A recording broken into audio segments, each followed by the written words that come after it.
Welcome back to a 5-minute Bible study. 5 minutes on Friday. And I know it's been going a little longer than 5 minutes, so I'm going to try and move through it today. So, this one really hit me when I initially went through it, and now I just went over my notes and I was like, ugh. So, I think this is very relevant for today, especially in the church. But let me read it, and then we'll break it down. Matthew 7:15-23. Watch out for false prophets. They come to you in sheep's clothing, but inwardly they are ferocious wolves. By their fruit you will recognize them. Do people pick grapes from thorn bushes or figs from thistles? Likewise, every good tree bears good fruit, but a bad tree bears bad fruit.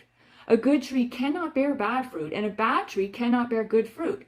Every tree that does not bear good fruit is cut down and thrown into the fire.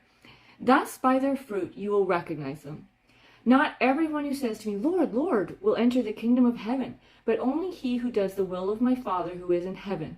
Many will say to me on that day, Lord, Lord, did we not prophesy in your name, and in your name drive out demons and perform many miracles? Then I will tell them plainly, I never knew you. Away from me, you evildoers. Okay, got 3.5 minutes to break this down. All right, so he starts off by saying, watch for the ones who are telling you that the wide gate is the right way. Remember last time we talked about the wide gate and the narrow gate? They look like they care about God and his heart and his will, but their real selves, they're actually attacking the ones trying to pursue the narrow way. They aren't loving the narrow gate people. They are disabling and injuring the ones trying to pursue the narrow gate. They're mauling them in their faith so that they actually have to come to the wide gate. And you will know that they are really not for God when you look at their lives and the change that it is making. And I'm going to read this question because I think this is crucial when you're even sitting in church listening to a pastor. The person that you're looking to or listening to, is it making people run to God or to something else or from God? Is it making you run to God and to his love, or is it making you run to something else? An action, an activist, a right, a cause? Or is it making you even just run away from God? Where are people going after encountering someone who professes to be a lover of God? Where are they going after they leave? And why are they going there? If none of the answers to these questions are that they are running to the love of God, if it has nothing to do with the love of God in it, then it's wrong. It's a wolf. If someone is craving a grape, do they go to an apple tree? If they are starving for figs, do they go to a thorny rose bush?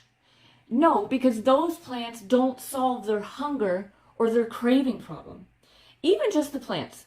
A good apple tree looks exactly like a bad apple tree. The only difference is the fruit. Everything else looks the same. One tastes good and one looks good. And if it tastes good and it looks good, it has you coming back for more. It even has you making stuff out of it. I call them love pies. Like if you have good apples, you're going to make a pie. You're going to make applesauce, blah, blah, blah, blah, blah. If something has good fruit, you're going to make something of it. You want more ways to enjoy it, and you give it away. If there are bad apples, they just go in the compost. They just go in the garbage. You wouldn't eat one yourself, let alone make something for someone else to eat. So a bad tree or a bad follower of Christ doesn't have what it takes to grow good fruit, healthy fruit. They aren't capable. But a good tree also can't produce rotten fruit because it doesn't have what it takes to produce rotten fruit. They aren't capable of that either. They've been tended to too much and tended to too well. There's been too much time and effort invested into that tree to now produce garbage. So it's impossible for a good tree to produce garbage. And if you don't produce good fruit or God fruit, you are destroyed and removed, because why bother keeping you around if you aren't serving a good purpose or serving God? So the summary is, look what lives are producing before you decide if they are good for your faith in God or not. Not everyone who pretends to know God, who goes through the motions with no emotions and no heart for God, they won't end up in heaven. Only the ones that are producing God's fruit. So it doesn't matter if you look like the tree of everybody else going to heaven. If you don't have the same fruit, you're not going. So many will say, but God, didn't we do a lot of the right actions? We preached, we used your name to deal with evil, we made claims about you by using the Bible, maybe twisting the Bible. Did so much of these kinds of things that you told us to do. But I will say to you, God will say, no, you merely did the actions, but not with my love or my will or desire leading your way. You looked like me, your actions looked like me, but the fruit looked nothing like my fruit. You didn't know me or my will, and so now I don't know you. I hope this helps you, because I think there's a lot of tough decisions being made in churches and where they're leading us and struggling with the guidance and what they're using the Bible to say, and I hope that this gives some clarity.